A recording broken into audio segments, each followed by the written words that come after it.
Assalamualaikum warahmatullahi wabarakatuh. Apa kabar Anda pendengar dan juga pemirsa Mutiara Pagi RRI Bandung? Kembali hadir tentunya menemani dan juga membersamai Anda, saya Alan Albana, di mana pada kesempatan hari ini kita akan membahas topik mengenai pahlawan di sisi Allah.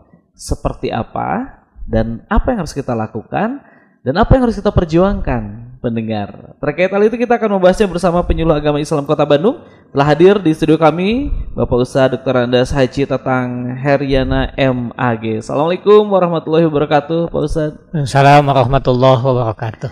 Ini menjadi salah satu momentum Pak Ustadz di bulan Agustus ini gitu ya, apalagi kan menjelang hari kemerdekaan Republik Indonesia yang ke-80 tahun gitu ya. Artinya bahwa dulu pahlawan-pahlawan Indonesia berjuang untuk memerdekakan Republik Indonesia ini. Lantas sekarang sudah merdeka gitu ya. Bagaimana kita menjadi pahlawan di sisi Allah seperti itu?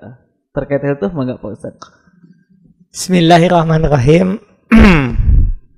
Pendengar Mutiara Pagi yang dirahmati oleh Allah. Setiap kita sudah semestinya menjadi pahlawan. Pahlawan itu kemungkinan menurut para ahli berasal dari bahasa Sanskerta yang artinya pahala, hasil, nilai, buah begitu. Maknanya sehingga pahlawan itu diberi makna mereka yang banyak pahalanya. Komparasinya sederhana sebenarnya Kang Alan. Orang yang banyak harta disebut hartawan. Orang yang banyak uangnya berjuta-juta disebut jutawan. Kemudian orang yang banyak memiliki informasi disebut wartawan. Istilah-istilah itu yang seringkali diasosiasikan atau barangkali dicocok logi lah istilah sekarang itu. Namun demikian, jadi pahala itu terjemah dari kata ajrun, penghargaan. Kita nerjemahkan jadi pahala atau ganjaran. Nah, kaitan dengan siapa orang yang menjadi pahlawan di sisi Allah. Pertama, kita ingin membaca satu riwayat tentang kehidupan Amir bin Jamuh. Gini Kang Alan. Amir bin Jamuh ini seorang sahabat yang memiliki keterbatasan. Kakinya pincang. Tapi dia memiliki semangat juang, patriotisme yang sangat tinggi Kang Alan. Sehingga ketika peristiwa perang Uhud, dia tetap ingin ikut dalam pertempuran Uhud. Meskipun teman-temannya sudah memberikan nasihat untuk tidak ikut ambil bagian dalam perang Uhud ini. Ternyata Amir bin Jamuh ini tidak menghiraukan nasihat teman-temannya. Sampai ia pun menghadap Nabi SAW. Dan Nabi pun memberikan nasihat yang sama agar ia tidak berangkat dalam pertempuran Uhud. Tapi karena begitu semangatnya luar biasa, kemudian juga mendapatkan amunisi sokongan dari istrinya, jadi semangat itu begitu luar biasa. Maka berangkatlah dalam pelaksanaan perang Uhud ini. Nah, dalam perang Uhud itulah Amir bin Jamuh ini syahid. Mendengar bahwa suaminya itu syahid, wafat, istrinya segera mengambil unta, mengendarainya, kemudian dia datang ke medan pertempuran untuk mengambil jenazahnya. Begitu jenazah Amir bin Jamuh ini dinaikkan ke punggung unta ini nggak mau berdiri. Sehingga unta ini tidak mau berdiri meskipun sudah diupayakan, dibantu oleh para sahabat yang ada, tapi tetap tidak mau. Bahkan dia hanya tetap aja menghadap ke Uhud. Sehingga para sahabat memanggil Rasulullah, memberitahukan kepada Rasulullah, dan Rasulullah menghampirinya. Kemudian Rasulullah bertanya, apakah ada yang disampaikan oleh Amir bin Jamuh ketika sebelum berangkat ke medan laga ini? Ada, kata. Dia sebelum berangkat berdoa kepada Allah. Doanya, ya Allah, janganlah engkau kembalikan aku kepada keluargaku. Nah itu kata Rasul. Karena itulah unta pun tak mau berdiri. Karena Amir bin Jamuh betapa bahagianya ikut pertempuran. Ia jadi syahid. Nah, apa pesannya bagi kita? Agar kita memiliki nilai juang seperti Amir bin Jamuh ini. Kita beraktivitas, melaksanakan tugas sebagai pegawai atau apapun profesi kita. Kita tentu saja tidak usah seperti Amir bin Jamuh. Tapi maukah kita menyisihkan sedikit waktu di tengah-tengah kesibukan kita untuk datang ke rumah Allah, menjaga sholat berjamaah? Maukah kita hari ini untuk menjaga kehalalan usaha kita? Kita tidak usah seperti Amir bin Jamuh yang tidak mau kembali ke keluarganya karena berjuang di jalan Allah. Tapi maukah kita hari ini untuk menemui Allah di waktu-waktu yang ditetapkan? Jangan sampai kita ini lalai terhadap panggilan Allah di waktu-waktu yang ditentukan itu. Ini poin yang pertama. Jadi setiap kita akan menjadi pahlawan di sisi Allah manakala kita menjaga perintah dan menjauhi larangan Allah. Ini yang pertama. Yang kedua, Kang Alan, masih dalam peristiwa Uhud. Kita mengenal ada dua orang sahabat namanya Abdullah bin Jahas dan Sa'ad bin Abi Waqqas. Sebelum pertempuran Uhud, keduanya bersembunyi atau cari tempat yang sepi dan mereka berdoa. Apa doanya? Ya Allah, kalau besok aku ditakdirkan dan diizinkan dalam pertempuran Uhud, berikanlah kepadaku musuh yang paling gagah, yang paling berani, yang paling tangkas, yang paling hebat. Dia menyerangku, aku pun menyerangnya. Kalaupun dia sampai memotong hidung dan telingaku, kemudian aku ditakdirkan syahid, dan kesahidanku dibenarkan olehmu ya Allah. Ketika engkau bertanya di akhirat kelak, wahai Abdullah bin Jahas, dikemanakan hidung dan telingamu? Aku ingin menjawab di hadapanmu ya Allah, bahwa ini bukti aku membela kebenaran ajaran Allah. Besoknya perang Uhud terjadi. Dan Abdullah bin Jahas wafat syahid seperti dalam doanya. Hidung dan telinganya terputus.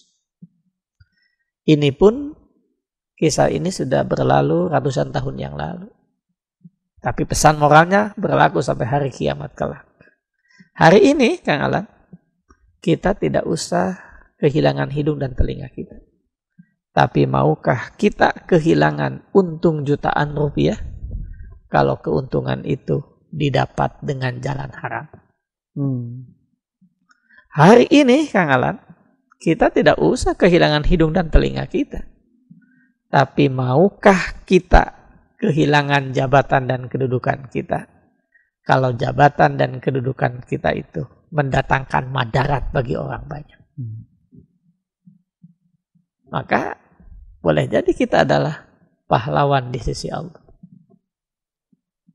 Nah, yang ketiga, kita mengenal namanya Sumayyah, syahidah pertama dalam Islam. Kang Alan. Sumayyah bersuamikan Amr. Ini suaminya disiksa bahkan dibunuh di depan keluarganya oleh Abu Jahal dan kawan-kawan. Anaknya Amir juga disiksa di luar batas kemanusiaan. Sumayyah diseret paksa sampai tiang gantungan. Mendengar penderitaan keluarga Sumayyah begitu dahsyat, Rasulullah mengutus sahabatnya untuk menemui Sumayyah untuk menyampaikan agar mengikuti kata-kata Abu Jahal selama hatinya tetap beriman kepada Allah. Apa jawab Sumayyah mendapatkan informasi itu? Sampaikan salamku kepada Rasulullah, kata Sumayyah. Pantang bagi Sumayyah yang sudah disucikan lidahnya, sudah dibersihkan hatinya, dikotori lagi dengan ucapan-ucapan yang tidak pantas. Apa reaksi Abu Jahal dan kawan-kawan atas ungkapan Sumayyah ini? Abu Jahal menusukkan tombaknya dari dada tembus ke punggung. Para ahli hadis meriwayatkan Sumayyah syahidah karena kehabisan darah. Ini pun tidak perlu didiskusikan dengan akal kita yang hebat, Kang Alan. Maukah kita kehilangan untung ratusan juta kalau keuntungan itu didapatkan dengan cara jalan licik? Maukah kita kehilangan keuntungan kita kalau itu didapat dengan melanggar aturan Allah, meninggalkan perintah Allah? Kalau kita mampu melakukan itu, tidak usah jadi Sumayyah. Itu pun menjadi jalan bagi kita, pahlawan di sisi Allah. Jadi inilah menjadi pesan kita hari ini. Bagaimana kehidupan kita ini bukan hanya mereka yang ditulis dalam sejarah pahlawan itu juga bagus, pengorbanan mereka luar biasa, tapi setiap kita layak menjadi pahlawan, meneladani sedikitnya 3 sahabat Rasul ini yang begitu heroik, membela kebenaran, melakukan perjuangan agar ia dicatat di sisi Allah menjadi orang yang banyak pahalanya. Karena dia meyakini inilah jihad, inilah perintah Allah. Bahkan beberapa hadis menyatakan puncak iman itu adalah jihad. Jadi kualitas iman kita ditentukan oleh kualitas jihad kita. Ini yang harus menjadi catatan setiap kita, sehingga kita layak dalam perjalanan hidup kita ini menjadi orang yang bernilai pahala di sisi Allah Subhanahu wa Ta'ala. Paling tidak itu, Kang Alan. Baik, ya, luar biasa sekali. Terima kasih Bapak Ustaz Dr. Haji Tatang Heriana Embage, dan terima kasih juga untuk Anda pendengar dan juga pemirsa yang masih menyimak kami di Mutiara Pagi RRI Bandung, yang bisa Anda juga simak di channel YouTube kami di RRI Bandung Live. Boleh Anda bisa memberikan reaksinya, boleh kasih tombol like dan juga berikan komentarnya, dan tentunya Anda boleh subscribe, aktifkan tombol loncengnya agar setiap pemberitahuan atau notifikasi sampai ke handphone Anda. Nah, Ustaz, terkait topik kita pahlawan di sisi Allah, dari sebuah kisah 3 sahabat Nabi yang begitu sangat luar biasa perjuangannya. Artinya bahwa banyak hal yang bisa kita lakukan, Pak Ustaz. Godaannya itu sangat luar biasa, Pak Ustaz. Apalagi mungkin dalam dunia pekerjaan seperti itu ya. Kemudian juga dunia berwirausaha. Kemudian bertetangga bahkan. Wah, kita tuh punya kesempatan untuk jadi pahlawan versi kita sendiri di hadapan Allah seperti itu, Pak Ustaz. Baik, kalau kita melihat, Pak Ustaz, dalam kehidupan sehari-hari, hal-hal apa saja yang itu menjadi sebuah katakanlah nilai perjuangan atau nilai pengorbanan kita di hadapan Allah, Pak Ustaz, untuk bisa seperti yang diharapkan? Sebetulnya paling tidak ada 3. agar semua yang kita lakukan ini bernilai pahala. Kalau nilai pahalanya banyak, maka itulah pahlawan. Begitu. Yang pertama, Kang Alan, yang harus ditanamkan agar kita bisa menjadi pahlawan adalah keikhlasan. Ini yang seringkali mengganggu dan menghancurkan amal-amal kita karena kita kehilangan keikhlasan. Ya. Wa ma umiru illa liya'budullaha mukhlishina lahuddin. Jadi Allah mengajarkan kepada kita, memerintahkan kepada kita melakukan apa saja harus atas dasar ikhlas. Untuk sekedar mengingatkan, apa indikator ikhlas itu? Pertama, disiplin ibadah. Jadi orang yang disiplin berpeluang bagi dirinya meraih keikhlasan. Yang kedua, Kang Alan, agar yang kita lakukan dalam perjalanan hidup ini di tengah-tengah membanjirnya pencitraan, membanjirnya orang mengaktualisasi dirinya di media sosial. Sedemikian rupa dibuat seolah-olah itu yang sebenarnya. Wallahu alam. Karena peluang itu sangat besar untuk menjadi ria dan sombong, maka keikhlasan. Ciri yang kedua adalah keistiqomahan. Setelah disiplin ibadah, yang kedua adalah istiqomah. Jadi istiqomah itu satu digit di atas disiplin. Kalau disiplin, Kang Alan, itu kita masih terpengaruh, terikat dengan faktor-faktor eksternal. Karena ada aturan, karena ada ini, ada itu begitu, sehingga kita melakukannya. Tapi kalau sudah istiqomah, itu kemampuan memerintah diri sendiri. Makanya Nabi menyebutkan khairul amal, abdulul amal, ahabul amal. Mungkin begitulah. Ahabul amal, amal yang paling dicintai oleh Allah adalah adwamuha wa inqala. Yang kontinu meskipun sedikit.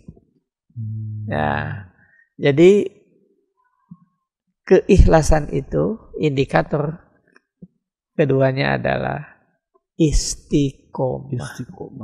Mau orang lain melihat, mau tidak, mau orang apa, nggak peduli. Itu istiqomah. Sehingga ada anekdot begini, Kang Alan. Istiqomah itu berat, Ustaz. Ya iyalah, yang ringan itu kan istirahat. Betul. Kayak begitu, sederhana jawabannya. Jadi kita akan mendapatkan pahala dari setiap aktivitas kita. Bahkan kalau kita melihat riwayat-riwayat yang lain, Alan, ketika kita membaca salah satu riwayatnya sahabat Bilal bin Rabah, ketika ditanya oleh Rasulullah, wahai Bilal, apa amalanmu sehingga engkau masih hidup di dunia, tapi suara terompahmu sudah terdengar berjalan di surga. Ya. Setelah ditelusuri, akhirnya Bilal menjawab, dia membiasakan, mengistiqomahkan sholat sunnah 2 rakaat setelah wudhu. Sederhana, gampang. Nah, istiqomahnya. Orang lain tahu, orang lain melihat atau tidak, gak ada urusan. Ini istiqomah. Dan itu ciri ikhlas. Ada yang lebih dramatis yang sering kita ingatkan tentang seorang perempuan yang ahli maksiat, Kang Alan. Dia dihapus dosanya dan menjadi ahli sorga, kan begitu. Riwayat Imam Bukhari, Imam Muslim kalau nggak salah itu. Apa yang dilakukannya? Dengan penuh ketulusan dan keikhlasan, memberi minum seekor anjing yang kehausan. Ikhlas itu kecil, dahsyat. Dampaknya gitu ya luar biasa sekali. Maka jadi kalau kita bertanya, bagaimana caranya agar kita bisa meraih posisi itu? Yeah. Seperti yang dilakukan oleh para sahabat. Pertama adalah keikhlasan. Keikhlasan gitu ya. Dan ikhlas ini tidak ujuk-ujuk Kang Alan. Mulai proses makwa tadi, di pertama mendisiplinkan diri. Disiplin terlebih dahulu ya. Yang kedua istiqomah. Kalau kita merenungkan ke wilayah ini, paling tidak sebatas pengetahuan kita Kang Alan. Bagaimana para pejuang kita dulu dengan keterbatasan ilmu. Betul. Keterbatasan persenjataan. Ya, bahkan mereka tidak punya honor dan gaji. Sukarela saja gitu. Kalau dikomparasi dengan kita gak ada apa-apanya kita. Mereka itu tidak pernah nanyain apakah kita punya makanan atau tidak. Apakah negara hadir, belum ada waktu itu yang bisa menggaji mereka. Ya, mereka memiliki ketulusan, keikhlasan. Mereka disiplin karena kecintaan ke tanah air. Mereka memahami ini adalah perjuangan, ini adalah jihad. Maka ketika kita mengenal resolusi jihad yang dikemukakan oleh Hadratus Syekh Haji Hasyim Asy'ari, itu menjadi catatan bagi setiap kita. Betapa para ulama memberikan sokongan spiritual, spirit begitu luar biasa untuk membangun semangat patriotisme bagi anak-anak muda dan bangsa Indonesia pada waktu itu. Nah, yang kedua, agar kita bisa meraih posisi pahlawan itu, yang kedua adalah jujur, Kang Alan. Jujur. Ini hal yang mudah sekali untuk diucapkan, mudah sekali untuk dikatakan, dilakukannya itu butuh kesungguh-sungguhan seperti itu. Bagaimana Pak Ustadz? Karena gini, apa ciri indikator orang jujur itu? Satu, mudah silaturahim. Ini ya. Yang kedua, orang jujur itu mudah bersinergi dengan siapapun. Nah, maka hadis riwayat Imam Bukhari yang Muslim menjelaskan, tidak ada sholat bagi yang tidak jujur, tidak ada zakat bagi yang tidak jujur, dan termasuk ciri munafik tulen orang yang tidak jujur. Begitu. Kalau kita, jadi hari ini barangkali yang sedang kita rindukan adalah kejujuran. Baik oleh kita masyarakat awam, masyarakat bawah, masyarakat kecil. Apalagi kejujuran para petinggi negeri ini. Ini dia ya. Jadi kalau itu dijaga dan dilakukan, itulah pahlawan hari ini. Itu ya. Sebuah kejujuran. Nih, cek sekali Pak Ustadz, dan tentu juga pemirsa pendengar Mutiara Pagi RRI Bandung. Ya, terakhir mungkin Pak Ustadz boleh disampaikan kembali bahwa dalam rangka kita menjadi seorang pahlawan, bahwa kita semua bisa jadi pahlawan di sisi Allah. Hal apa saja yang perlu juga pendengar dan juga pemirsa ketahui? Nah, berikutnya Kang Alan, yang ketiga, kita akan bisa meraih pahala yang banyak itu. Yang ketiganya adalah tawadu, rendah hati, bukan rendah diri, rendah hati. Ya, maka seringkali katakan kesombongan adalah kebodohan yang paling nyata. Jadi, dan umumnya orang-orang sombong itu mereka dijaya di ronde-ronde awal dalam hidupnya. Orang yang takabur, orang yang sombong itu biasanya merajalela di ronde-ronde awal. Kesananya KO tuh hidupnya. Orang-orang sombong. Nah, oleh karena itu, ketawaduan ini adalah poin penting dalam kemuliaan setiap hamba. Maka kita akan menjadi orang yang dikenal oleh sejarah. Paling tidak oleh catatan orang-orang terdekat kita. Menjadi catatan yang indah bagi keluarga kita. Manakala kita memiliki sikap rendah hati. Adalah tawadu. Oleh karena itu, paling tidak 3 poin ini menjadi penting. Seseorang bisa menjadi pahlawan, meraih posisi pahlawan di sisi Allah apabila dia senantiasa menjaga keikhlasan. Yang kedua, menjaga kejujuran. Yang ketiga, menjaga ketawaduan. Bila semua kebaikan yang kita lakukan, tapi 3 poin itu tidak hadir dalam diri kita, hilang tuh. Sehebat apapun, sepintar apapun, kalau sombong, orang semua gak suka. Secerdas apapun, secantik apapun seseorang, kalau tidak jujur, tidak bernilai. Oleh karena itu, pastikan bahwa kita layak menjadi pahlawan di sisi Allah. Paling tidak 3 hal ini menjadi acuan setiap kita. Keikhlasan, kejujuran, dan ketawaduan. Wah, ini fondasi. Fondasi setiap kita. Paling tidak itu kan. Baik, tentunya juga terima kasih kami ucapkan kepada narasumber kami. Ya, ada Bapak Ustadz Dr. Andes Haji Tatang Her Ian MAG. Beliau adalah penyuluh agama Islam Kota Bandung, dan mudah-mudahan apa yang disampaikan bisa menambah referensi dan motivasi bahwa sejatinya kita bisa menjadi pahlawan di sisi Allah Subhanahu wa taala. Salam Albana pamit undur diri dari ruang dengar Anda. Terima kasih atas perhatian Anda pendengar. Assalamualaikum warahmatullahi wabarakatuh. Waalaikumsalam warahmatullahi wabarakatuh.